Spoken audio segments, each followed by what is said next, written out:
This is a 1997 Land Rover Defender. It is one of the few modern automobiles that has increased in value since it came out. And today, we're going to find out why. Now, this particular Defender belongs to David here, who you should follow on Instagram because he runs a car dealer that specializes in automotive curiosities. And boy, is the Defender a curiosity. But first, a little history. The Defender was only officially imported to the US for 4 model years. 93, we got a long wheelbase version, and we got short wheelbase versions like this in 94, 95, and 97. Only 3 model years, and only a few thousand models. The only reason they stopped selling the Defender in the US was that in 1998, the US government mandated that all new cars have airbags. And Land Rover was like, airbags? We can't afford that crap. And that was the end of the Defender. But here's the crazy thing. Back then, the Defender cost like 40 grand new. Today, a really, really nice one will sell for $100,000. Compare that to, say, a 97 Isuzu Trooper, which was about 30 grand back in 97. And now you can pick one up on Craigslist for 80 bucks and a crack rock. So why did the Defender go up in value so much? Well, it isn't performance, I'll tell you that. The Defender 90 had a big honkin' V8 that made 182 horsepower. That's less than a Mazda 3. So you're thinking that maybe it had a lot of torque? Nah, it had only 230 pound-feet. The Defender was just slow, as I will prove in this acceleration test.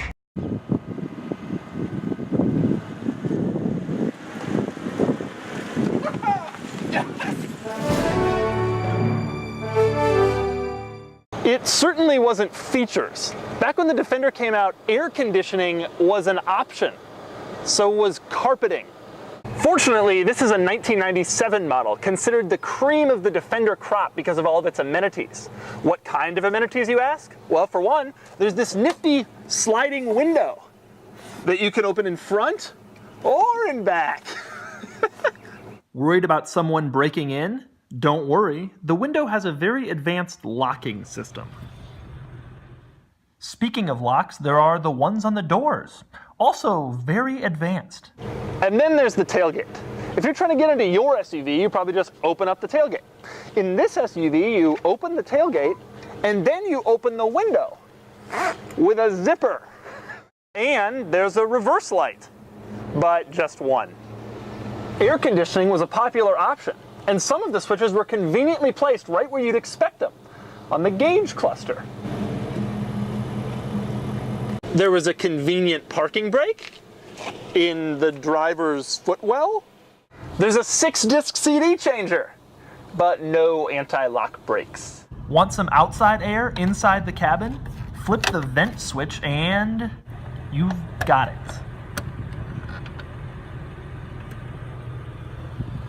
In fact, the Defender was so advanced that when you put on the turn signal, a little light came on in the gauge cluster to remind you that it was on.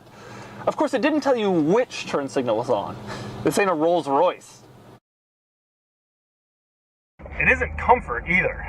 For proof, here's a comparison test between my Range Rover, which is 10 years newer than the Defender and worth only 11 grand, and the Defender, which is worth 6 times as much.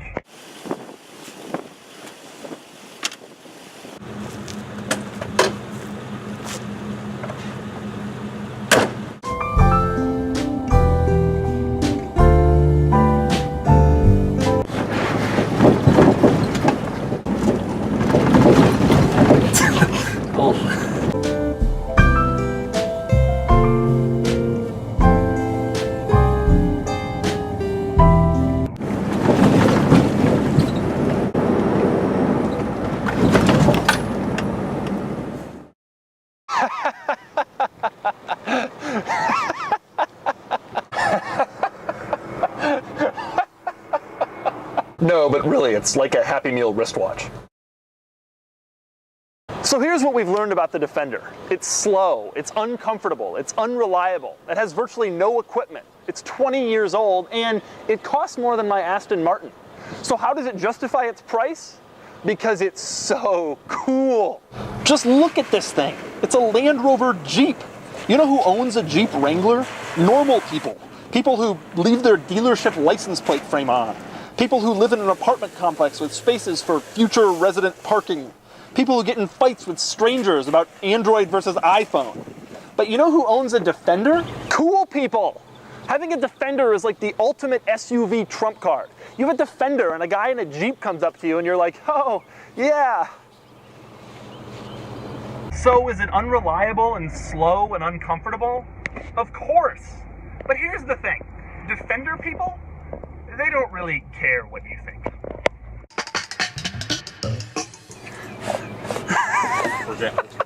I can move the front one behind the rear one. Oh my god, it goes the whole way? Except it stops.